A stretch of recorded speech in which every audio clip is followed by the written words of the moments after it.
ఇకపైన సోషల్ మీడియాలో మేము బూతులు మాట్లాడతాం, అమలెక్కలు తిడతాం, ఇంట్లో మహిళల గురించి మాట్లాడతాం అంటే ర్యాంప్ ఆడించి చెక్కేస్తారు.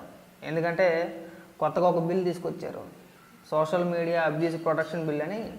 ఒకసారి పవన్ కళ్యాణ్ గారు అసెంబ్లీలో ఏం మాట్లాడారో ఒకసారి వినిపించిన తర్వాత మాట్లాడదాం. నేను కీలకంగా కోరుకుంటుంది ఈ రోజున మీ తరఫున గౌరవ ముఖ్యమంత్రి గారు కూడా తెలియజేస్తా ఉన్నాం.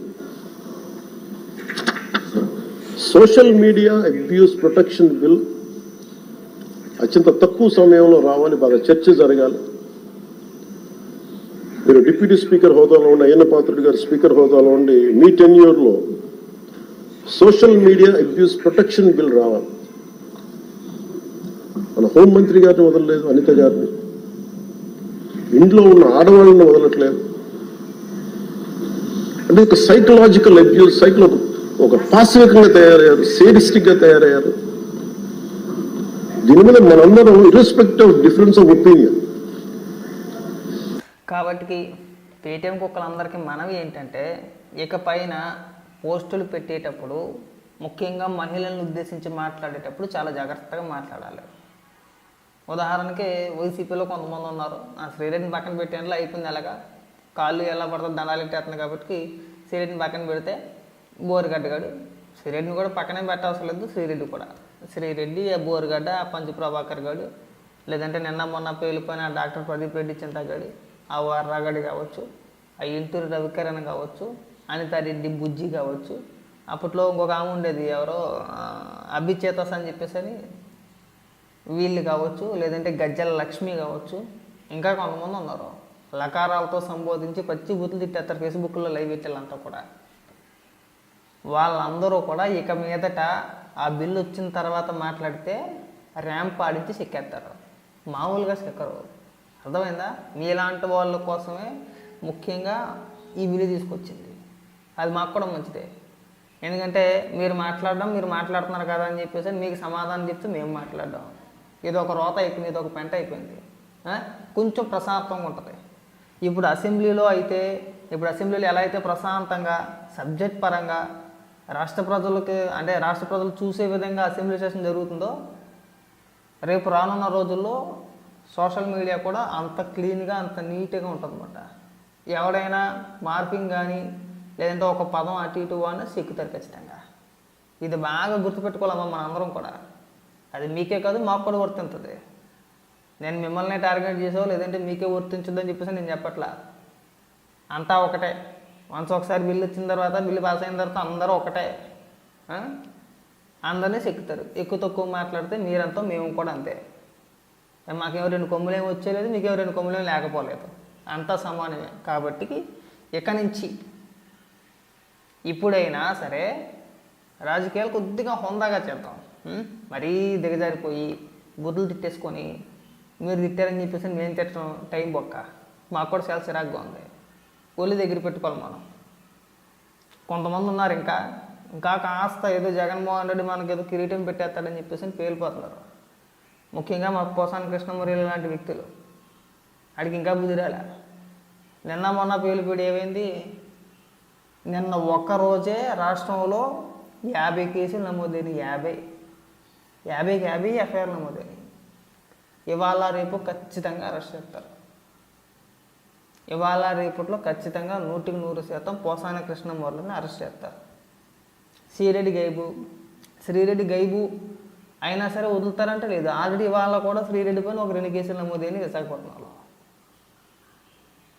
క్షమించండి, క్షమాపణ లెటర్లు రాసినా కానీ ఉపయోగం లేదు. ఆల్రెడీ కేసులు ఫైల్ అవుతానే ఉంటున్నాయి మొన్నటి నుంచి కూడా.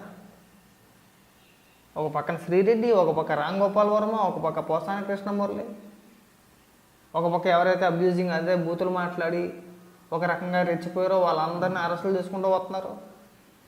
సో వీటి నుంచి అంటే మన పైన కేసులు పడకుండా, మనం ఇబ్బంది పడకుండా ఉండాలంటే కాస్త హుందాగా మాట్లాడితే బాగుంటుంది. లేకపోతే చెప్పాను కదా, మామూలుగా ఉండదు, ర్యాంప్ ఆడంటారు. ఇప్పుడు చూడండి, ఉదాహరణకి పోసాని కానీ తీసుకోండి, శ్రీరెడ్డిని ఎత్తుకొస్తారు అనుకున్నది వేరే విషయం, పక్కన పెట్టండి. టైం రావాలంతే. పాపం ఏదో ఫోన్ రీఛార్జ్ చేసుకుని అక్కడికి పారిపోతే వదిలేస్తారేమో అనుకుంటుంది. ఆ టైం వదలరట.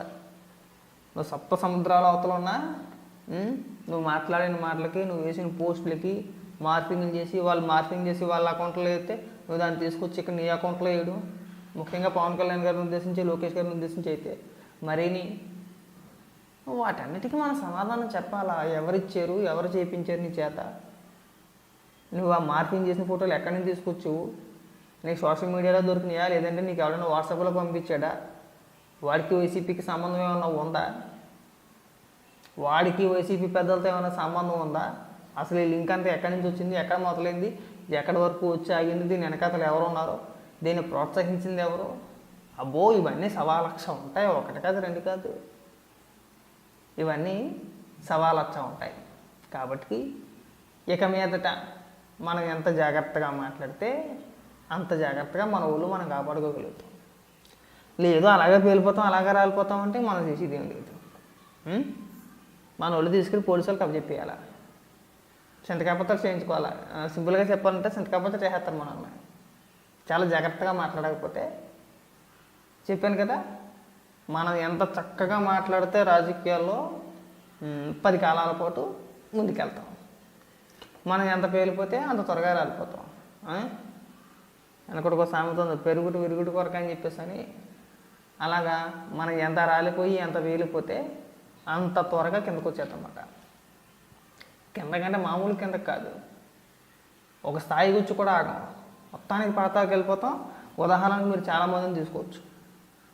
చాలామంది అలాగే అనుకున్నారు, ఏదో ఒక 50,000 మంది ఫాలోవర్స్ రాగానో, లేదంటే ఒక 1,00,000 మంది సబ్స్క్రైబర్లు రాగానో మనల్ని మించిన వాళ్ళు లేడు, మనకు మనం తోపులుగా ఫీల్ అయిపోయి మన ఇష్టానుసారంగా ఏది పడితే అది మాట్లాడిన వ్యక్తులందరూ కూడా ఇవాళ అడ్రస్ లేకుండా పోయారు. ఇంకొంతమంది అయితే నోటి దాకా వచ్చిన కూడిని వాళ్ళంతటి వాళ్ళ కాళ్ళపైన వేసుకున్నారు. పేర్లు ప్రస్తావించదలుచుకోలేదు, ప్రస్తావిస్తే చాలా చండాలంగా ఉంటుంది కూడా. కాబట్టి అభిమానాలు అందరికీ ఉంటాయి.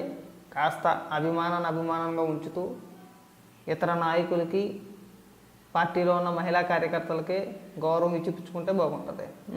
ఇది బాగా గుర్తుపెట్టుకున్నాం అందరూ కూడా. అయితే నేను ఇంకొక వీడియో చూపిస్తా, కొత్త గొర్రె అనుకుంటా, ఇటు విజయ్ కేసరి అని చెప్పేసి అని. జగన్మోహన్ రెడ్డి అసలు అసెంబ్లీకి ఎందుకు వెళ్ళాలి, వెళ్ళకపోవడమే కరెక్ట్, వెళ్తే ఉపయోగం ఏంటని మాట్లాడుతున్నాడు. ఆడి మీదనే వినిపిస్తాను చూడండి ఒకసారి. అసలు జగన్ గారు అసెంబ్లీకి ఎందుకు వెళ్ళాలి? అసెంబ్లీలో అపోజిషన్ వాయిస్ కి ఇవ్వాల్సిన డ్యూ రిగార్డ్ ఇవ్వకపోతే అసలు ఆ ప్లేస్ కి శాంక్టిటీ ఉంటుందా? అపోజిషన్ ఖచ్చితంగా ఎలక్ట్ అయిన తర్వాత, అంటే ప్రజలు ఎన్నుకున్నారు కాబట్టి ఎమ్మెల్యేగా గెలిచిన తర్వాత అసెంబ్లీకే వెళ్ళాలి. అసెంబ్లీకి వెళ్ళకుంటే ఇంట్లో కూర్చొని సమస్య ఆటాడుకుంటాడా? అసలే మాట్లాడతారా? అసెంబ్లీకి ఎందుకు వెళ్ళాలంటాడండి. మరి అసెంబ్లీ ఎందుకు పెట్టింది? దూల కాసుకోవడానిక?